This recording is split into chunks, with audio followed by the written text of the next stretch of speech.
다음 주일이면 고난주간이 시작이 되고 그 다음 주일은 부활절 절기죠. 그래서 이제 지난주에는 예수님을 만나면 그 행복지수가 올라간다. 예수님이 오신 목적은 우리를 멸망케 하기 위해서 오신 게 아니라 우리에게 진정한 행복을 주시기 위해서 오셨다. 그래서 지난 주일에는 예수님이 오셨고 예수님이 오신 그 자리에 정말 행복지수가 올라가는 그런 말씀을 드렸어요. 오늘은 이어서 예수님이 사망의 권세에 놓여 있는 시체를 찾아오셨어요. 누굴 찾아왔다고요? 시체를 찾아왔다니까요. 시체를 찾아오신 이유가 뭐냐면 생명을 주시려고. 그 시체에 생명을 주시려고 예수께서 오셨다. 오늘 우리 고난주간에 앞서서 예수님 오신 목적에 대해서 다시 한번 또 생각을 하고 오늘 말씀을 통해서 깊은 은혜가 우리 가운데 임할 수 있기를 원합니다. 자, 32절을 볼까요?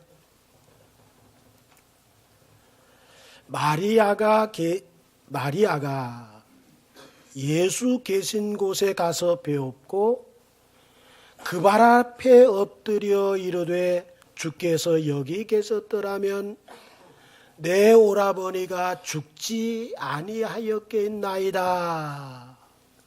이렇게 했다는 거예요. 3절에 보면 사랑하시는 자가 병들었나이다. 이 소식 들었었거든요, 예수님이. 근데 오늘 본문에 보니까 그 사랑하시는 자 나사로가 예수님이 오셨을 때는 이미 어떻다는 거예요? 죽었었다. 죽어 있다는 거예요. 그런데 17절에 보니까 나사로가 무덤에 있은 지 이미 어떻게 됐다고요? 나흘이나 됐다. 이렇게 말을 합니다. 그리고 예수께서 베다니 마을 아주 가까이 오셨을 때 예수께서 거기 계심을 듣고 또 부르신다 하는 말씀을 듣고 마리아가 달려나갔다는 거예요. 그리고 예수님의 발 앞에 넙죽 엎드렸어요. 그리고 흐느껴서 말하기를 예수께서 여기 계셨더라면 내 오라버니가 죽지 않았을 건데 그런 아쉬움을 토로하더라는 거죠. 33절을 보죠. 예수께서 그가 우는 것과 또 함께 온 유대인들이 우는 것을 보시고 심령에 어떻게 여기셨대요? 비통히 여기셨다. 예? 그리고 또 어떻게 여기셨대요? 불쌍히 여기셨다. 이렇게 말씀을 하고 있죠. 여기 비통히 여기시다 헬라어 에네브리 메사토라고 하는 이 말은 너무나 마음이 아프고 슬픈 나머지 이 분함까지 이 비통함이라고 하는 이 속에 분노함까지 곁들여 있는 아픔과 슬픔이라는 거예요. 왜 그렇게 분노하시고 아파하시고 슬퍼하셨을까요? 인간들이 죄로 인해서 그 죄 때문에 죽음을 맛보잖아요.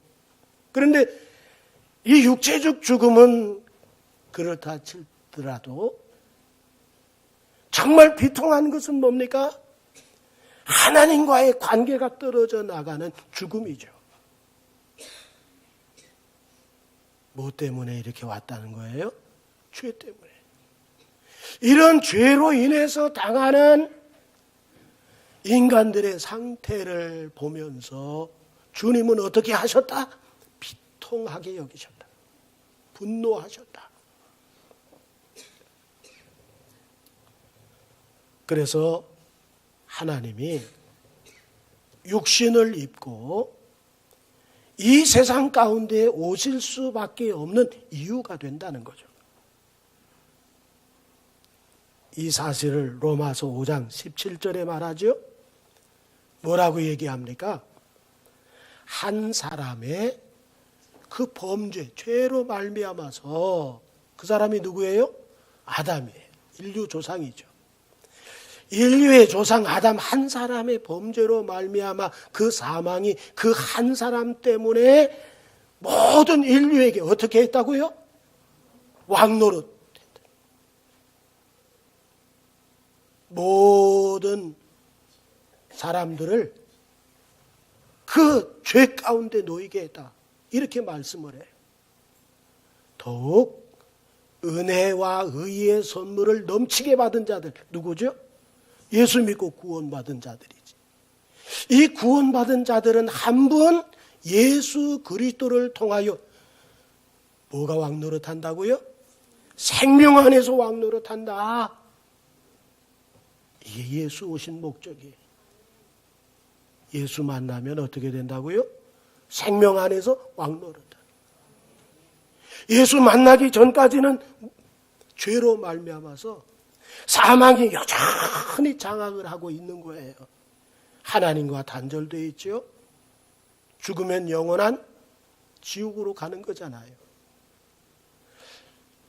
이러한 우리 인생, 예수 만나는 게 얼마나 큰 축복이에요.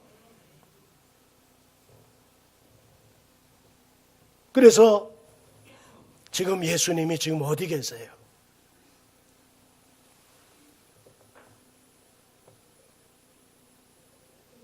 누구죠? 맞아요, 나사로. 왜 이렇게 생각이 안 나요? 나사로의 무덤 앞에 서 있는 거예요. 제 나이 대 보세요. 가끔 그래요. 그래서 나사로의 무덤 앞에 주님이 서 계시잖아요. 그 무덤은 뭐가 왕노릇하고 있어요? 사망이 왕노릇하고 있어요. 예수님이 왜 거기 계세요? 생명이 왕노릇하는 것으로 바꿔버리시려고. 예수님이 그래서 거기 계신 거예요. 그래서 예수 믿어야 되는 거예요. 예수 믿어야 축복이 되는 거예요. 오늘 죽어 무덤에 장사된 지 나흘이나 된 나사로를 찾아오신 이유가 뭐냐? 이걸 성경은 요한복음 11장 15절에 예수께서 말씀을 하시죠. 내가 거기 있지 아니한 것을 너희를 위하여 기뻐하노니 이는 너희로 믿게 하려 함이라. 뭘 믿게? 생명을 주시는 예수. 이걸 믿을 수 있도록 예수님께서 급히 오시지 아니하고 거기 계시지 아니한 이유라는 거예요.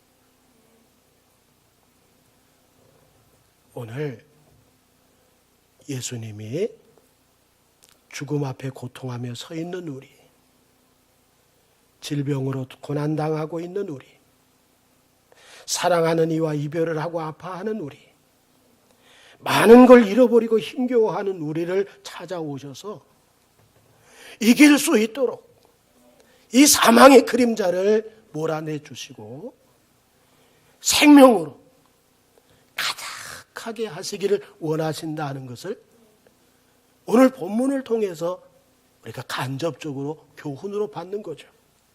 자, 그 다음 34절과 35절, 36절, 37절까지 볼까요? 이르시되 그를 어디 두었느냐 이르되 주여 와서 보옵소서 하니 예수께서 눈물을 흘리시더라. 이에 유대인들이 말하되 보라 그를 얼마나 사랑하셨는가 하며 그중 어떤 이는 말하되 맹인의 눈을 뜨게 한 이 사람이 그 사람은 죽지 않게 할 수 없었더냐. 여기 마리아도 유대인들도 똑같이 어떻대요? 울었대요. 울었답니다. 예수님도 어떻게 했어요? 눈물을 흘리셨다. 이 어떤 차이가 있을까? 마리아와 유대인들이 우는 울음과 예수님께서 흘리시는 그 눈물의 차이가 도대체 뭐냐? 단어 자체가 틀려요.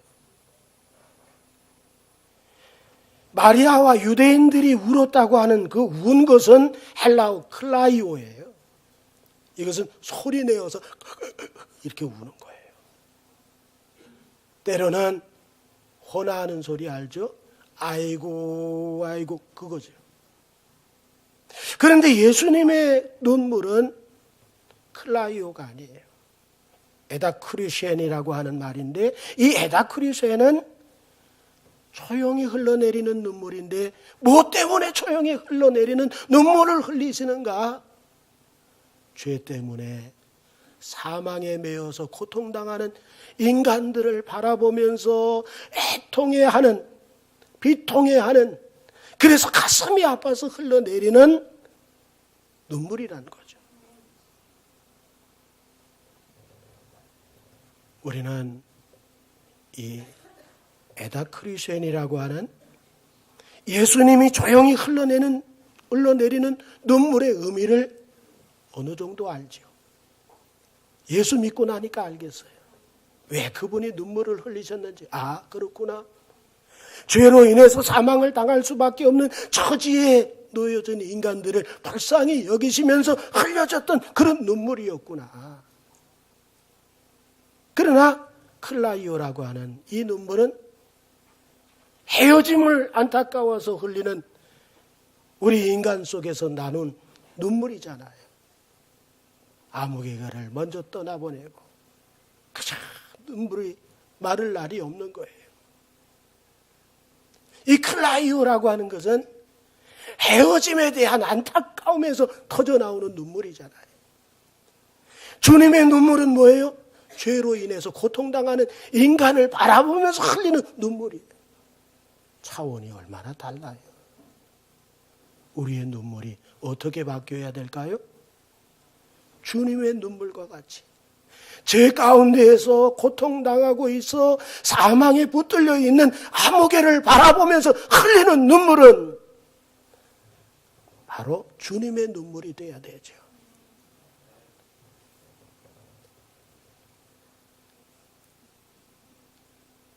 우리가 에다크리셴이라고 하는 조용히 흘러내리는 주님의 눈물의 의미를 안다면 뭘 깨닫습니까? 그가 죄와 사망의 자리에서 구원을 받아서 영생의 자리로 예수님 때문에 가는 거잖아요. 그러니까 우리는 그 눈물을 기억하면서 우리 사랑하는 우리 가족들 가운데 그렇게 해야지. 그런 눈물을 흘려야지. 하나님 앞에 기도할 때도 바로 주님의 그 기도, 에다크리셴이라고 하는 주님의 눈물, 주님의 기도가 우리의 기도가 돼야 되겠죠. 날 핍박하고 있는 남편, 날 힘들게 하고 있는 남편, 날 어렵게 하는 가족들, 이런 것들 때문에 흘려지는 눈물이 아니라 우리의 눈물은 주님이 한 영혼을 바라보시고 그 영혼이 생명 가운데로 옮겨지기를 원하는 그런 간절함 속에서 흘러내리는 그 눈물, 죄에 대한 비통함을 느끼는 그런 눈물이 우리가 흘려야 할 눈물이 되어야 될 줄로 믿습니다. 자, 38절을 볼까요? 이에 예수께서 다시 속으로 비통히 여기시며 무덤에 가시니 무덤이 굴이라 돌로 막았거늘. 자, 여기 또 비통히 여기시다 말이 또 나오고 있네요. 예수께서 마음이 많이 아프고 슬프셨다는 거잖아요. 무슨 말 때문에? 어떤 유대인이 말하기를 맹인의 눈을 뜨게 한 이 사람이 그 사람을 죽지 않게 할 수 없었더냐 한 그 말이죠. 이건 뭐예요? 칭찬의 말이 아니잖아요. 무슨 말이죠? 조롱의 말이죠. 맹인의 눈을 뜨게 한 것조차도 우리가 의심스럽다 그런 얘기거든. 그런데다가 뭘 얘기하고 있어요? 주님은 병든 자는 고칠 수 있지만은 죽은 자는 살릴 수가 없어 이렇게 하는 거잖아요. 우리 주님은 어떤 분이에요? 죽은 자를 살리는 것뿐만 아니라 죽은 우리의 영적 상태를 생명으로 왕노릇하게 해서 하나님의 자녀로 올려드리고 하나님의 자녀로 살게 하고 마침내 천국까지 가게 하시는 능력의 주님으로 오신 것을 믿으시기 바랍니다. 이런 제안하는 믿음 없는 불신앙의 모습들을 보면서 예수님은 비통해 하셨다. 자, 그러면서 뭐로 막았어요? 무덤을 돌로 다 막아놨어요. 돌 안에 뭐가 있어요? 사람이 있어요. 죽은 사람이 있는데 그 죽은 사람이 돌에 막혀 있기 때문에 전혀 살 소망이 없는 거야. 거기서 나온다는 것은 있을 수도 없는 거예요. 돌문이 꽉 임봉하고 막아버려서 전혀 나올 수가 없는 그런 사망의 권세를 휘두르고 있는 그런 모습이에요. 참 사망의 위력이 대단하잖아요. 아무리 사랑하는 사람이라도 이 사망 앞에서는 어쩔 수 없다는 것을 이 무덤에서 돌이 꽉 입구를 막아 서 있음을 통해서 보여주고 있다는 거예요. 이 사실을 마르다도 증언하죠. 자, 39절에 뭐라고 증언하죠? 그 죽은 자의 누이 마르다가 이르되 주여 죽은 지가 몇 나흘이 되었다는 거예요. 그리고 뭐가? 냄새가 난다는 거예요. 유대인들의 무덤은 그 산등성이를 파가지고 그래서 굴을 만들고 그 굴 입구를 돌로 콱 임봉을 해서 냄새도 새지 않게 하는 거거든요. 그런데 냄새가 나는 거예요. 상한 냄새가 나는 거예요. 아무리 철통같이 그렇게 임봉을 했다 할지라도 죽은 냄새가 흘러나오는 거예요. 그런데 냄새가 난다. 이것은 뭐예요? 희망이 없다는 거잖아요. 사망의 세력이 얼마나 강한지를 지금 마르다가 고백하는 거잖아요. 도무지 희망이 없습니다. 그런데 이 냄새는 어떤 냄새일까요? 향기로운 냄새일까요? 역겹고 맡기 힘든 냄새일까요? 우리 살아있을 때는 얼마나 냄새가 좋아요. 탁탁탁탁 뿌리고 오셔가지고는 가만히 앉아있으면 콧등을 스치고 지나가는 이 화장품 냄새들, 향수 냄새들 얼마나 좋아요. 그런데 우리 인간이 죽으면요 그 시체에서부터 썩어진 냄새가 나는데 역겨워. 예? 신문에도 나고 뉴스에도 나잖아요. 죽은 지 17일 만에 발견이 된 거예요. 뭐 때문에? 썩은 냄새가 코끝을 진동을 하니까 이 사람이 죽으면 아주 그 냄새가 아주 지독하단 말이죠. 이게 사망의 냄새예요. 이 사망의 냄새를 가지고 있는 우리들이 생명으로 왕노릇해야 되잖아요. 믿음의 세계 속에서 우리가 살아야 되잖아요. 우리가 정치권을 볼 때도 사회 공동체를 볼 때도 예수 믿는 믿음이 없으면 역겨울 때가 많아요. 아, 왜 저러지? 사람 냄새가 나요. 썩고 부패한 냄새가 나요. 이거는 정치하는 사람들뿐만 아니라 모든 공동체 속에서 보여주는 냄새야. 교회 속에서도 믿음 없이 안 하면 썩은 냄새밖에 보여줄 게 없어요.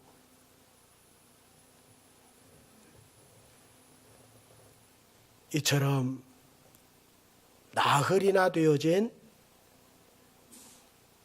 그 시신입니다. 보통 이스라엘 백성들은 하루장을 하거든요.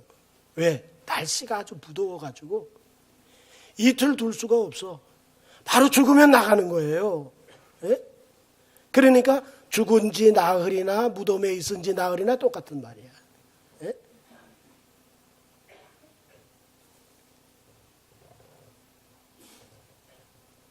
그래서 23절에 예수께서 뭐라고 하죠? 예수께서 이르시되 내 오라비가 다시 살아나리라. 아이 참 이거 기가 막힐 노릇 아니에요? 죽은 지 나흘이나 됐는데 내 오라비가 살아나리라. 이게 말이 되는 겁니까? 이때 고백을 하죠. 24절에 마르다가 이르되 마지막 날 부활 때는 다시 살아날 줄을 내가 압니다. 그랬어요. 우리도 이걸 믿잖아요. 마지막 날에 다시 살아날 줄을 우리가 믿는 믿음을 가지고 있잖아요. 그것이 예수님 다시 오실 때 죽은 자의 부활이잖아요. 그런데 오늘 주님이 주시는 말씀은 지금 현재 일어나는 것을 얘기하잖아요. 25절과 26절을 볼까요? 예수께서 이르시되 나는 부활이요 생명이니 나를 믿는 자는 어떻게 된다고요? 죽어도 살겠고 무릇 살아서 나를 믿는 자는 영원히 죽지 아니하리니 이것을 내가 믿느냐 그랬거든. 그렇다면 지금 나사로가 살아서 나온다면은 예수님이 누구시라는 거예요? 부활이요 생명이라는 거예요. 그래서 생명의 주인으로서 우리를 생명으로 왕노릇하게 하실 수 있는 넉넉한 분이 예수라는 거잖아요.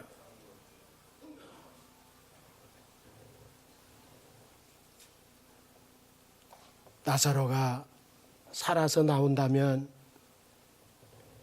우리도 영원히 죽지 않는다는 것에 대해서 믿어져야 되는 거잖아요.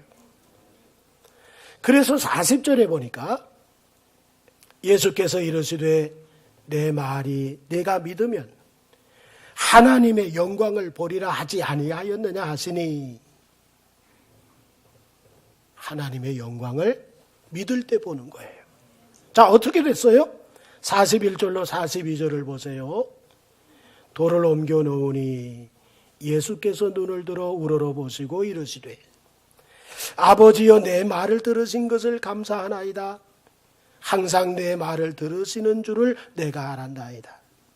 그러나 이 말씀을 하옵는 것은 둘러선 무리를 위함이니 곧 아버지께서 나를 보내신 것을 그들로 믿게 하려 함이니이다. 자, 이제 돌을 옮겨 놓으라 해서 옮겨 놓았어요. 예수께서 눈을 들어 기도하셨어요. 내 말을 들으신 것을 감사합니다 하면서 기도할 때 사람들이 다 들었어요.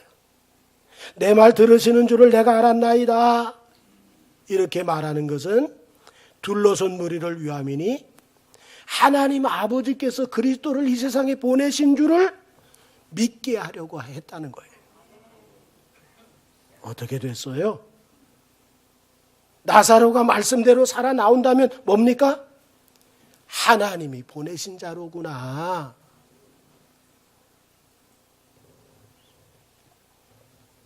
우리는 이것을 보지 않았지만은 말씀으로 믿잖아요. 말씀으로 믿고 예수 그리스도는 생명의 주인으로서 사망의 세력을 몰아내시고 십자가에서 우리에게 구원을 주셨잖아요. 죄 문제를 해결해 주셨잖아요. 우리는 하나님께로부터 보내심을 받은 그리스도의 심을 믿잖아요. 자, 요한일서 4장 9절에 예수가 오신 목적을 얘기하죠. 하나님의 사랑이 우리에게 이렇게 나타난 바 되었으니 하나님이 자기의 독생자를 세상에 보내심은 그로 말미암아 우리를 어떻게? 어디에서? 사망에서 생명으로 살리려고. 할렐루야. 예? 그래서 43절에 이 말씀을 하시고 큰 소리로 나사로야 나오너라 그랬단 말이에요. 죽은 자를 큰 소리로 부르시는 예수님을 보죠. 미치지 않고서야 제정신이라면 있을 수 없는 명령을 지금 무덤 앞에서 하고 계시는 예수 그리스도를 보게 됩니다. 그러나 어떻습니까?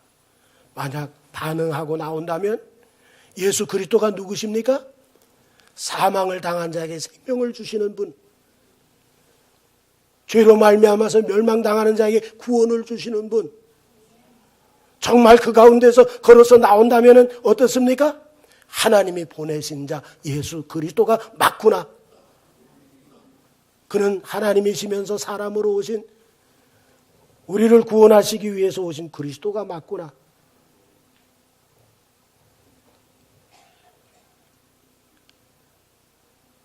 정말로 놀라운 일이 벌어지죠. 예수님이 먼저 찾아오셔서 우리를 불러주시지 아니하면 우린 반응할 수가 없어요. 지금 나사로를 누가 찾아오셨어요? 생명 되신 예수가 찾아오셨어요. 그리고 큰 소리로 나사로야 나오너라 불렀어요. 그럴 때 죽은 자가 일어나고 응답하잖아요. 절대로 사람으로서는 안 돼요. 사람으로서는 죽음을 이길 수 없어요. 사망을 이겨낼 수 없어요. 사망의 권세에서 빠져나갈 수가 없어요. 누가 오셔야 되는 거예요? 예수가 오셔야 되는 거예요. 예수가 오셔서 말씀하실 때 반응하게 되는 거죠. 그래서 우리가 예전의 상태가 어때요? 에베소 2장 1절에 그는 허물과 죄로 우리가 어떤 상태라고요? 죽었다 그런 거야. 죽었던 우리가 그분을 반응할 수 있어요? 없어요? 없어. 누가 오셔야 돼요? 그러면 내가 예수를 알고 하나님 앞에 사는 것은 그분이 내게 오신 증거야. 할렐루야. 그분이 내게 오셨기 때문에 내가 살아있는 거야. 그분이 내게 오시지 않았으면 나는 여전히 죄 가운데에서 사망이 왕노릇하는 데서 머물러 있을 거예요. 고린도전서 15장 45절에 마지막 아담은 무슨 영? 살려주는 예수 그리스도가 마지막 아담인데 사람으로 오셨기 때문에 사람 하아담으로 오셨기 때문에 그 사람으로 오신 예수 그리스도는 살려주는 영이래. 누가 살려줘요? 사람은 살려줄 수가 없어요. 죄 가운데 누가 살려줘요? 어떤 수단과 방법을 통해서 살려줄 수가 없어요. 그러나 누구 만나면 살려줘요? 예수 그리스도를 만나면 살려줘요. 그분이 누구시니까? 살려주는 영이시니까. 그러므로 마가복음 10장 27절에 예수께서 그들을 보시며 이르시되 누구로는 할 수 없으되 사람으로서는 구원도 생명도 얻을 수 없지만은 누구로는 될 수 있다? 하나님으로서는 다 하실 수 있다는 거예요. 그래서 하나님이 찾아오실 수밖에 없는 거죠. 그리고 뭡니까? 이 큰 소리로 나사로야 나오너라 하니 이 말은 누구에게 말한 얘기예요? 사실은 나사로에게만 말한 얘기가 아니라 유대민족 전체에게 얘기한 거예요. 아니 오늘날 온 인류에게 얘기한 거예요. 아무개야 그 사망의 자리에서 나오너라. 큰 소리로 그분이 말씀하셨죠. 그런데 나사로, 죽은 나사로가 놀라운 것이 뭐예요? 그분의 말씀을 죽었는데도 들었어요. 이게 생명의 능력이에요. 예? 생명의 능력이 뭐냐? 죽음에도 불구하고 주님의 말씀을 들을 수 있는 게 생명의 능력이야. 그런데 시체인데도 불구하고 주님의 말씀을 듣고 어떻게 됐어요? 44절에 보니까 죽은 자가 수족을 뭐로 동인 채로? 배로 동인 채로 나오는데 그 얼굴은 수건에 쌓여 있더라. 그러니까 이스라엘 백성들은 사람 죽으면요 뭘 묶느냐 하면 배로 발과 양손을 묶는 거예요. 그리고 얼굴은 뭐예요? 수건으로 딱 덮어놓는 거예요. 그게 끝이야. 네? 우리나라는 어때요? 배로 머리부터 발끝까지 동동동동동동동 해가지고 다 아주 싸매놓잖아. 그런데 이스라엘 사람들은 이 수족만 묶는 거예요. 그리고 얼굴은 수건으로 덮는 거예요. 그러니까 일어날 수 있고 이렇게라도 걸어 나올 수가 있었던 거예요. 사람들이 경악하고 기절초풍할 일이 무덤 가운데에서 다 봤어요. 그렇다면 예수님이 누구시라는 거예요? 하나님이 보내신 자 예수 그리스도시다. 사망의 세력을 몰아내시고 생명을 부여하실 수 있는 생명의 주인이시다. 이게 그 증거란 말이죠. 오늘 우리 가족 중에 사망에 매여 있는 이들이 있을 겁니다.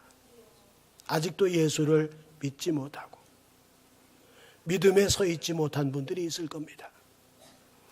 오늘 우리 예수 그리스도가 생명의 주인이신 것을 우리가 믿으니까 우리가 주의 이름을 부르면서 아무개야 나오너라.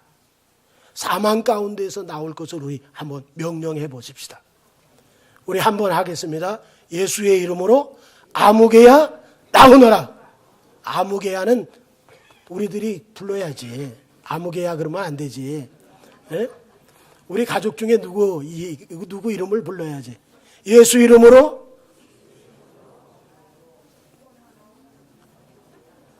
아무개야 누구야? 나오너라.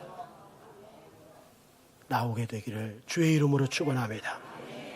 사망 중에 꼼짝 못하던 이들이 수족을 풀어버리고 자유하게 하는 역사가 예수 그리스도를 만남으로써 이루어지기를 주님의 이름으로 축원합니다.